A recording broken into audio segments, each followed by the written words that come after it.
Chevy 1500 ZR2 owners, could a basic wheel and tyre and suspension upgrade be all you need to get the most out of your ZR2? This customer here went in and got a cheap suspension kit installed, but he's now come into Big Dog Builds to get the ride improved. And what we've done is installed a new wheel, tyre, suspension combo. And although it doesn't look like much from the outside, I love what this customer's chosen when it comes to the wheel colour. We'll run through the suspension options, what we can do for your ZR2. And if you want the best ride out there, this suspension combination, in my opinion, is the best one in Australia or the world to date. Have you just taken delivery of a Chevy ZR2 1500, or you might be looking at getting into one? Pre-registration GVM upgrades would be my recommendation to retain the 4.2 tonne tow capacity and get the best ride possible from this amazing platform. If you've already got one, that's no dramas at all. We can still do exactly what we've done to this customer's one. He went and installed a cheaper suspension upgrade kit, and we've gone and ripped that one out now, and we've installed the BDS 3.5-inch kit with some good wheels and tyres, and this thing's going to ride like a dream. I'm Dean Bleasner, the co-founder of Big Dog Builds, with over 650 trucks through the workshop. You may see me standing in front of a HD truck way more often than the 1500 platform, but these things here definitely still have their place on the road. Whether you want to stand out and be in a bright red one just like this one here, or you're wanting some of the slate greys or other colours that GMSV have now offered and brought out, the ZR2 platform, I personally own one myself, and these things definitely drive amazing. They're very, very capable off-road. With some of the upgrades that we can do here at Big Dog Builds, the ZR2 could be the perfect daily or weekender.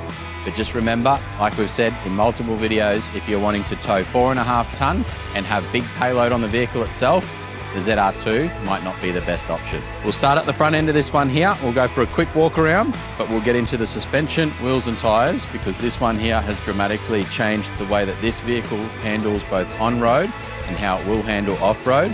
And that comes down to the smallest details, like these things here. Spin around and we'll get into it.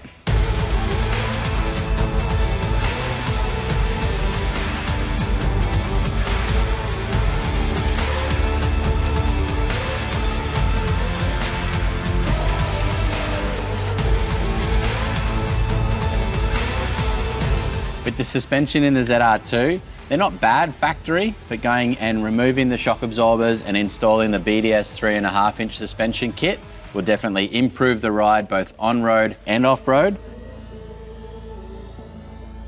And with the 3.5-inch height, you've also got the 2.5-inch bore shocks with the remote res. Those remote reservoirs have got the low speed and high speed adjustability. So going in and playing around with that one when you first install the kit, or once you get to corrugations or beach work, playing around with the settings and the shock absorbers is going to allow you to get the best ride possible. That also comes down to what wheel and tyre combination you're running as well. So getting your suspension right and having the wrong wheels is not going to be the best setup.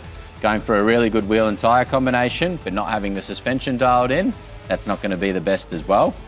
Going and installing airbags in the rear end if you're towing and not doing anything else, it'll help a little bit. It's combining all of those three factors with good suspension, good wheels and tyres, and setting up the vehicle ready to tow, which is going to allow you to perform really well both on-road and off-road.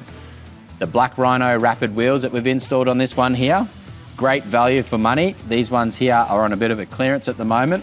I love this sort of US burnt bronze finish, I believe it's called. The bronze looks black at night time. In the daytime, it definitely pops, and in the sunlight, it definitely is very, very unique. Whether you're wanting to do something bold like this customer has and put the bronze against the red, I think it works. Then we've gone and installed the Yokohama G016 tyres. These G016 tyres are proving really, really popular across the board, whether it's the 1500 platforms or the 2500 platforms. We've gone for a modest 265/70/18 tyre on this one, and it's a massive 129 load rating. So that's a 1850 kilo load rating, I believe. And being a 265/70/18, it's not the big 35 by 12.5. So coming down that little bit means there's going to be less trimming required. There still is a little bit in this one here. The mud flap area as well as the front bumper could be spaced forward just to get that little bit more clearance. And that's going to allow this vehicle here to really boogie both on-road and off-road like we've said. I think this customer's already done a fair bit of that. He's got the rock sliders already installed on the sides of the vehicle. There's a fair bit of rock damage up the sides, so he wanted to get in, improve the suspension, and really get off-road and punish this thing and use it like you should.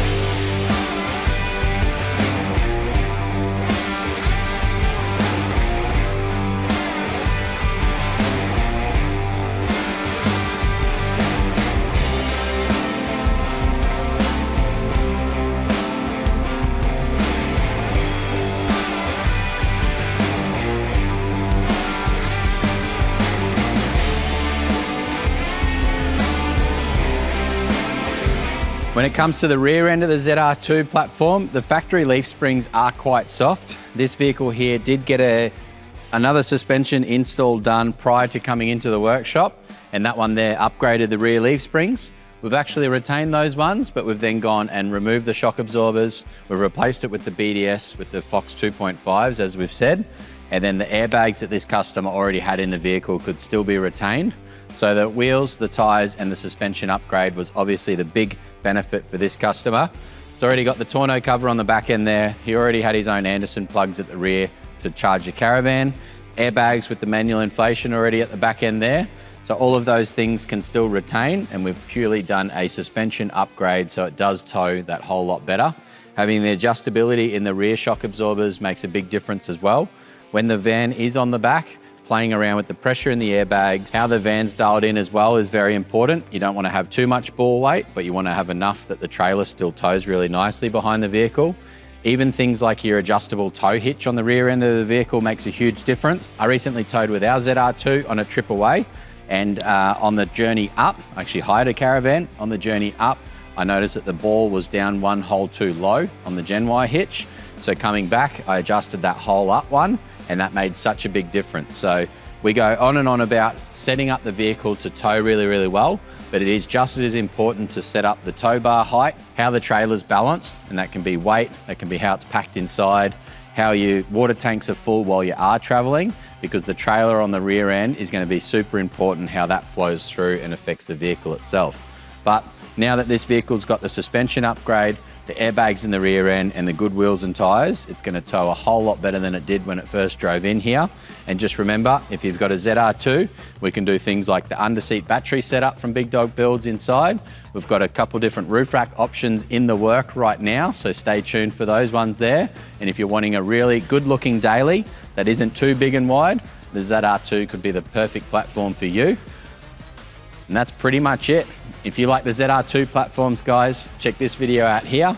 There's another one over here. I believe we've got one down there as well. And this video here, you definitely have to watch that one as well.